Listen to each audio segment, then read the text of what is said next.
Bonjour et bienvenue à la chaîne Mathématiques Sciences. Aujourd'hui, je vais vous présenter et expliquer une nouvelle vidéo sur construire un graphique. Alors, voici un tableau de données. Un tableau reprend qui nous indique le nombre de trimestres et les notes qui ont pu succéder durant ce trimestre sur 20. Donc, à partir de ce tableau de données, on peut construire différents types de graphiques. Exemple, un graphique cartésien. Alors, donc là nous avons, pour le construire, il faut construire deux axes gradués appelés note sur 20 trimestres, numéroter des trimestres sur l'axe trimestre et les différentes notes de 2 en 2 jusqu'à 20 de l'axe note sur 20. Ensuite, pour le construire, il faut alors croiser l'axe note sur 20, l'axe note sur 20, l'axe trimestre, c'est-à-dire la note de 16 du premier trimestre et le premier trimestre. Voilà. Ensuite, il faut croiser 17 et 2. Et ainsi de suite, il faut croiser 18 et 3. Et ensuite, on peut donner un titre à ce graphique, qui est évolution des notes en fonction du trimestre. Alors, avec un tableau de données, on peut aussi construire un graphique en bâton. Donc, là, nous avons l'axe note sur 20 et par ici, nous avons l'axe des trimestres. Donc, à partir de ce graphique, comment construire ce graphique? Il faut d'abord partir du nombre 1 et aller jusqu'à 16. Ensuite, il faut tracer un carré. Et ensuite, on colorie dans le carré jusqu'à 16. Donc là, pour le deuxième trimestre, on fait pareil, jusqu'à 17. Et le troisième, c'est pareil. Et ensuite, on peut donner un titre à ce graphique, évolution des notes en fonction du trimestre. Avec un tableau de données, on peut aussi construire un graphique cartésien. Circulaire. Donc, pour construire un graphique circulaire, nous avons besoin d'un compas, d'un rapporteur, puis d'une règle graduée, bien évidemment. Donc, nous allons construire un cercle.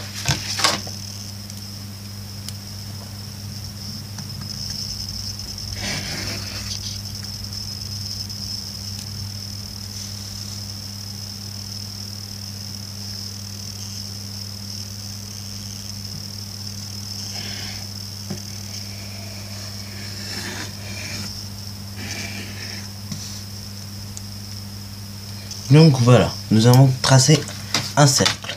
Donc nous allons indiquer le centre qui se nommera O, par exemple. Ensuite, nous allons tracer une demi-droite graduée d'origine, une demi-droite plutôt d'origine O. Voilà.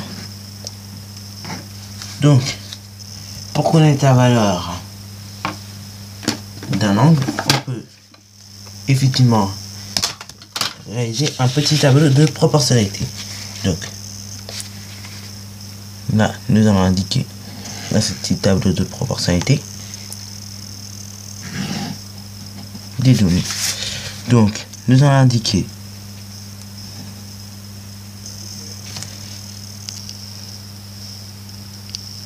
nous allons construire un tableau de proportionnalité.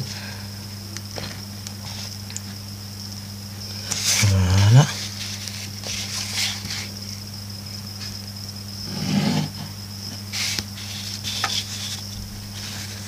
Qui nous indique. Alors, on va construire un tableau de proportionnalité qui nous indiquera la note et ce que ça représente en degrés.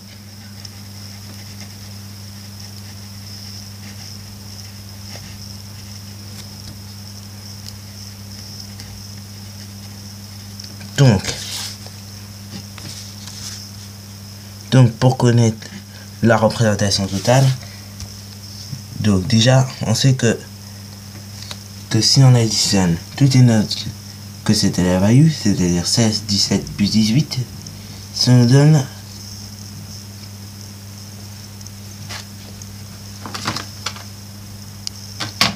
ça nous donne 51. Et ça représente 360 degrés. Donc, pour connaître le coefficient de proportionnalité, il faut diviser 360 par 51.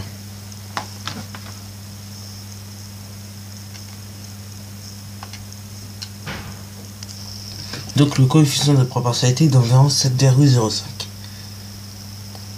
Bon, voilà. Maintenant, on peut essayer de compléter des autres cases. 16, 17, 18.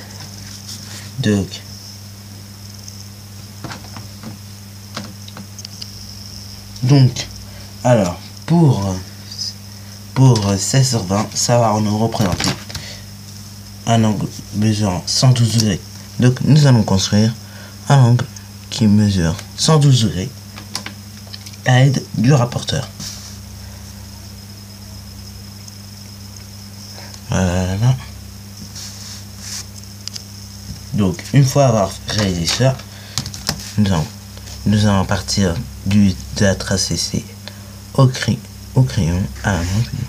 Il a tracé CC dernièrement. Ensuite, si on effectue le calcul suivant, c'est-à-dire 17 multiplié par 10, 7,05, on obtient environ 120. Donc nous allons construire un angle mesurant 120 degrés.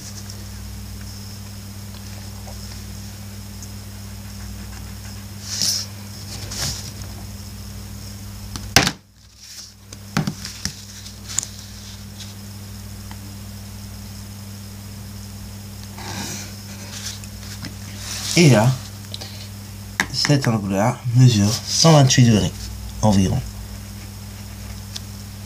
Donc voilà comment nous avons pu obtenir ce graphique.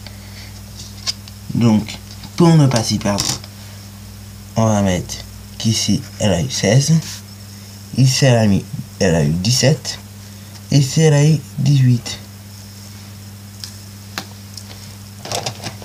Et enfin, on peut éventuellement faire une petite échelle.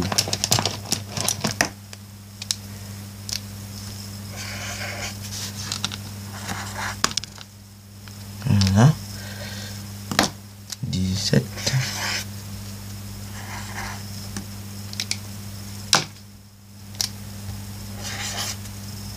Et 18. Donc, le vert représente le trimestre 1.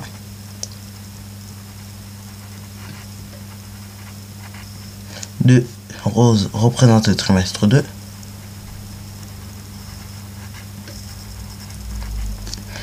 Et le jaune représente le trimestre 3. Donc voilà, c'est déjà la fin de cette vidéo.